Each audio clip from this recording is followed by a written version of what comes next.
Kuya Goods nyo nga pala. Ayan, ako ang yung Kuya Tech. Mayroon pala tayong tanggap Samsung S23 Plus. So galing natin yan sa ating social media. Nag-message siya sa atin. Ayan, so meron na siyang green kaya ang ipapalit natin. Full screen na rin with frame. LCD mga bossing. Kadalasan talaga kaya nagkakaroon ng line. Marami nagsasabi na pag-update lang daw nila ng kanilang phone ay bigla na lang nagkaroon ng line. So, yung iba naman, naka-charge, ayan. Tapos pag gising na lang nila, ayan.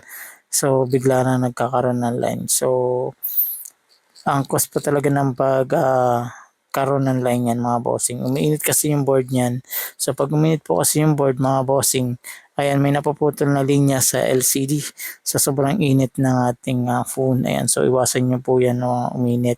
Kadalasan kapag nag-update po kasi kaya nagkakaganyan yung scenario niya mga boss, nagkakaguwit. Pag uminit po kasi yung phone na in-update mo, ayan so matik yan magre-react yung LCD. So, sobrang init, napuputol yung linya ng LCD kaya nagkakaroon ng maraming line. So, kung mapapansin mo, mayroon siyang line na isa-isa. So, pero pag tinignan mo yan sa microscope mga bossing, sobrang daming line yan. So, hindi yan mabilang-bilang sa sobrang dami. Sa isang ano lang makikita mo siya na parang isang line lang pero meron po yung maliliit na line na sobrang dami na naputol dyan. So sa mga ganito mga bossing, nagagawa naman po to ng paraan no. Nare-repair naman po siya. So yun nga lang, hindi kami naggagawa nun. Ayan, so wala kasi tayong pang ano niyan pang gawa ng mga line. Ayan, so meron po yan sa ibang technician gumagawa sila kasi marami silang gamit para dyan. So kami mga bossing, ginagawa namin, pinapalitan na namin na talaga ng LCD. Ayan, so hindi rin naman masyado nagkakalayo kasi yung LCD sa kanyang repair niyan. Meron naman mura lang. Ayan, so kung saan kayo gusto niyo yung uh, LCD na mamimaintain nyo yung quality ng screen, mas mainam pa-repair nyo po. Yan. So, para mas original pa rin. Pero marami po kasing customer ko na gusto papalitan na lang din. Baka kasi daw bumalik lang din yung sakit ng LCD. So, ito mga bossing, sa amin pinapalitan na rin po namin. So, yun. Kung ano yung gusto ni boss o ni ma'am, ayan, yun po yung ginagawa namin, Miss Maynam. Sa amin, para sa amin, syempre hindi naman kami gumagawa ng mga line. Palitan na lang ng LCD. Ayan.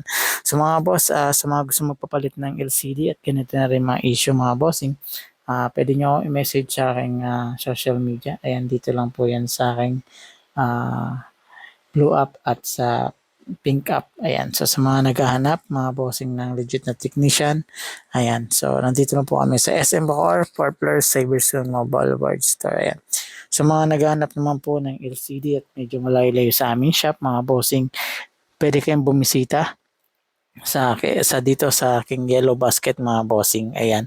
Ilalagay ko na rin dyan sa comment section yung link sa mga gusto mag-check out na ating LCD mga bossing. Ayan. So PM lang kayo mga boss. Lalagay ko na lang dyan yung link na. Ayan. So sa mga gusto rin po pala pagawa ng laptop, printer mga bossing, gumagawa rin tayo. Ayan. Sa mga gusto rin naman bumili ng bagong phone mga bossing. Ayan. So punta lang kayo dito sa aming shop SM Bacoor, 4 floors, Cyberzone Mobile World Store. Ayan mga boss. So patapos na rin pala yung ginagawa natin mga boss no. Ayun po with frame. Ayan so yung quality ng mga boss maganda naman po yung pagkagawa natin no. Yung LCD na ginawa natin mga bossing, halos wala masyadong pinagkaiba dun sa LCD na dati no. Ayan so ito yung kagandahan ng OLED, makulay pa rin siya. So, yung fingerprint gumagana rin. Ayan, touch okay naman. Ayun, so may konting pagkakaiba lang sa LCD pero yun. Goods na goods naman mga boss na gusto naman ni sir.